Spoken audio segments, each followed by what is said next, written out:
Clubhouse shenanigans down there. That's why I shouted him out. He definitely got it. And Clubhouse shenanigans, Clubhouse shenanigans is in the. Hold on, one mic. Clubhouse shenanigans is in the room, so this is going on YouTube. Man. Wait, what? Natural. You know what I'm saying? It wasn't like he was bullshitting shit. And the dude was like, we ain't never heard that. He said, yeah, that's because I ain't never told nobody. It's the first time I ever said it. Yeah, because it's not under his name. You would not know it's his. That's why when people saw that paper when he put it out, I was just waiting for him to confirm it because I wasn't sure at first. Well, when you were dropped waiting for him to confirm. That was him using that fake name, T.I. That was him using what? the fake name, the alias. Yeah, the alias that he used. Remember when T.I. came out with that story about the first time he ever cooperated was when he snitched on his dead cousin, put the gun case on him, and he beat it. Yeah, but we got all the work on him. That nigga got caught with ecstasy pills. We got the nigga was buying the gun from the CI. The day had the recordings. Went back, found the motherfucking silencers. Nigga, the ecstasy pills, all the shit. This nigga was the one-on-one with the motherfucker. Talking about he wants change back. All that, nigga, and did 12 months in a day. Fair joint. Yeah, it's 12 months. Bro, we got the whole documents, nigga, everything. This nigga went personally. He wasn't this nigga went to get the machine guns himself. Is this fully? Yeah, they fully. The silencers work, no flash, no bang, no flash, no bang. All right, I gave you what? 1,000, right? I got some change coming back, right? Yeah, this is ammunition, all that. Then they came in on him and snatched him right there on the spot. Then took him back to his crib where they opened the safe up that can only be activated by his palm print and found some more shit. Now they had a red heading on that one. That was, it's like, yeah, that was nigga, clear cut. That was clear cut. Like, yeah. Nigga, the silencer alone, nigga, you starting with a dime. He's killing the feds. Huh? Did you ever see the pictures of the guns? No, I didn't see them. We just read the Yeah, word. they got them online. I might send them to you. They got all the pictures of the guns. That nigga had some military army shit, bro. Yeah, this nigga dead bang. This nigga did 12 months in a day. He was pimping the feds. That's what they call it. Well, they ain't pimping the feds. You working with the feds. That's what the new thing They is. was pimping him. Now, let me Wack, let me ask you this, right? Because at the time that he got caught, he got released, right? Because there was a lot of snitch allegations running around about him. He was defending that on podcasts and on radio shows, right? Here's the thing he said on the radio show. We know he got sealed. We know his files is sealed. But he said this on a radio show, and I want your thoughts on this. He said that federal sentencing guidelines and mandatory sentences are suggested sentences, right? And he said it's not mandatory. So he said he got this 11 months. Listen, I'm going to tell you what makes it not mandatory. When you cooperate. Mandatory minimum. The reason why they call it a mandatory minimum, they're saying, listen, like Blueface, this case I was fighting on, the attempted murder, right? They said it's 4 to 20. So when they say 4 to 20, that means mandatory you doing the 4. We can't hold you no more than 20. And we can parole you on anything in between. So when you got cases got a mandatory minimum 10, or that they would tell you, 120 months, mandatory minimum 5, that means this case, you're going to do that minimum. Only way you're going to do less than the mandatory minimum is if you fucking cooperate. Then it will read downward departure 5K1. It'll read all that shit. If you cooperate. This is why the Casanova nigga got 5 years less than his mandatory minimum.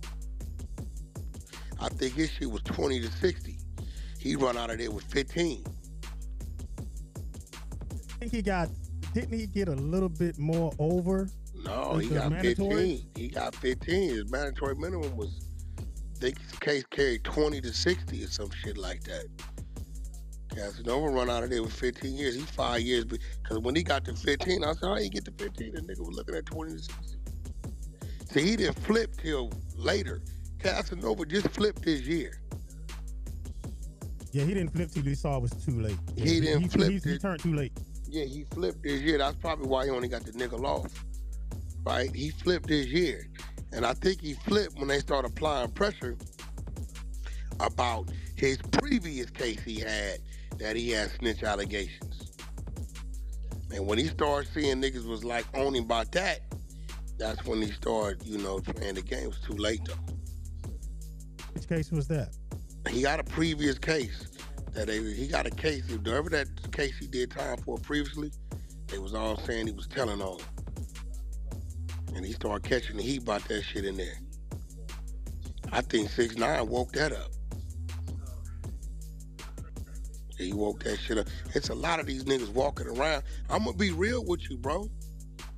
Not for nothing. I hate to toot the horn, but the paperwork checking didn't get hot, nigga, until Clubhouse fucking with us. Niggas wasn't paperwork checking, bro. Niggas was not doing it, nigga. That shit became popular fucking with Clubhouse and the Hunter side. Cause y'all looking at everybody. It don't matter who. Everybody. Niggas didn't know how to do it. That was just something that happened in prison, or every now and then. Actually, when it happened on the streets, they were selecting politicking. You heard what 600 said? They been had S-bone paperwork 12 years ago, whatever it was. They keep it right there. You wasn't, nigga, as far as it hitting niggas' paperwork, hitting the internet and all that kind of shit, and being dissected and all that type of shit, that started right on this Clubhouse app. And you YouTube niggas recording it. Now, there has been some denials, right, pertaining to S-bone. So now it's my ass. They got the work right there. They ran the work in B's room. Hey, once you give a nigga name up, that's it, nigga. That ain't nothing to talk about. It's nothing to talk about. Once you implicate a nigga in a crime and identify a nigga name and where they from, it's nothing to talk about. You can't change up the parameters of snitching. That's what these niggas be trying to do. Change up the parameters of snitching. Can't do it. You know what I'm saying? Do you think that currently Boosie gave T.I a pass? Do you think that Boosie ain't gave nothing? Boosie need to chill out. That's why he need to stop fucking with Kodak, because see, ain't no passes. Once you call a nigga a rat, once you call him that on the internet, when you bump into him and you switch that up, you the one ain't looking right, not him. Well, Boosie said on Vlad that he actually believed the story that T.I said. T.I said that he was lying and indulging in the truth. Listen. I don't think you understand. I do. Once you call a nigga a rat on social media, on the phone, whatever, then you run into him and you humble and no, nigga. Sound like to me like you a little nervous. It wasn't even supposed to be no talking. Really, I'm gonna be real. The getting off, keeping the gangster, I'm gonna put it off. Boosie was on T.I.'s side. T.I. supposed to react to that. He come explaining. Boosie, you didn't already call him what you didn't call. Nigga, get your rat ass the fuck away from me. Man, let a nigga catch me on audio. I'm running one of these niggas. Hey, Wack, I want to holler. I'm going to give me one warning. I ain't doing no hollering. If he come in range, I'm breaking his shit. Now. That's simple. We ain't no holler. Once I call you a rat, you's a rat. We got your word. Now, you can go the other way and I ain't going to chase you down because you ain't ratted on me. But if you think you're going to approach me with what's happening with that shit you was saying or even having any conversation, as soon as you come in the strike range, you will be struck. It's immediate violence. just what it is. Wherever it go, it go. Now, Boosie is. Let me ask you this, because it's kind of looking a little bit like a contradiction, because Boosie is criticizing Kodak for working with TikTok, right? That's my point. But at the same time, when Boosie was explaining why he said he's cool with T.I, he gonna drop it, he gonna let it go. He said he said because T.I did a lot for him in business. He was helping him. Okay, well, that's what I'm saying. Like, okay, nigga, so T.I like, man, say, man, how you gonna diss me, man? I'm the one that, you know, and all that. That ain't got nothing to do with the ratting. And you said yourself.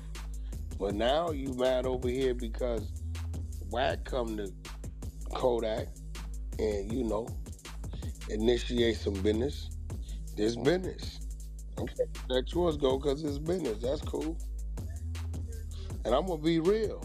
I'm going to be real because I fuck with Boosie. I don't know why he playing with that little nigga if he got any intentions on playing with Florida. Nigga call it what he want. To niggas that know. But do you think that, let's just say in this situation right here, maybe Boosie understands, but do you think he's just trying to keep up with his image? Being the person that's against all ratting? Nobody looks to Boosie to do all that. Boosie got so much going on. He got a new case. He got his daughter telling him he's a bitch. I'm pretty sure he got business ventures going on. And what image? If you worried about an image, then go over there and take a picture with your daughter. Kodak ain't got nothing to do with this image. Boosie can't run with Kodak on no music right now. You just can't. Let's be real. Boosie, yeah, Kodak is Kodak. You can't run with this nigga. You don't make what this nigga make. You don't. Your fan base ain't what this nigga is. What Kodak got to do with his image? If anything, nigga, you do business with Kodak. Yeah, and that's the thing. You know, I'm thinking that, and maybe he may be wrong in this, but his image purported to be is the person that stands on street principles regardless. And in his mind, street principles, no ratting, and if a person is a rat, you don't fuck with them at all. I think that's what he's. Bro, listen, not for nothing. Y'all made Boosie name that big like that when it comes to the streets. Y'all did that. We don't look at Boosie like that. We just look at Boosie. We like his music. We don't look at Boosie to be the gatekeeper to none of that shit. Like his music. Yeah. Cool nigga.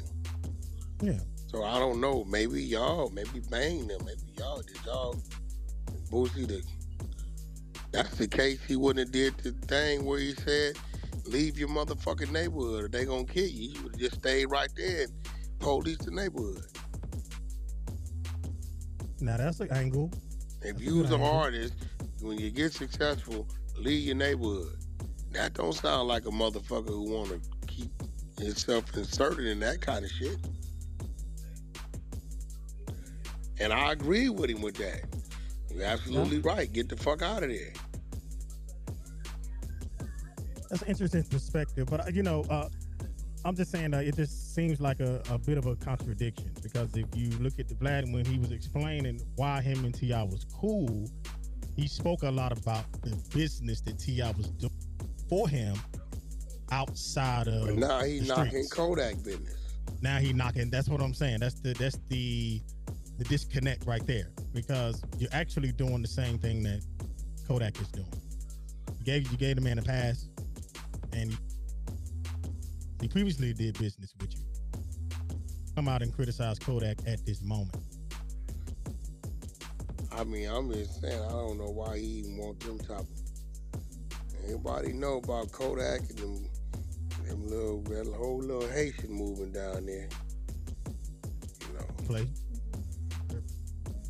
You know, better leave that crazy nigga alone. Well, Hey, but I'm trying to give you warning. Leave that nigga alone. He don't even gotta say nothing. Them little niggas just gonna react.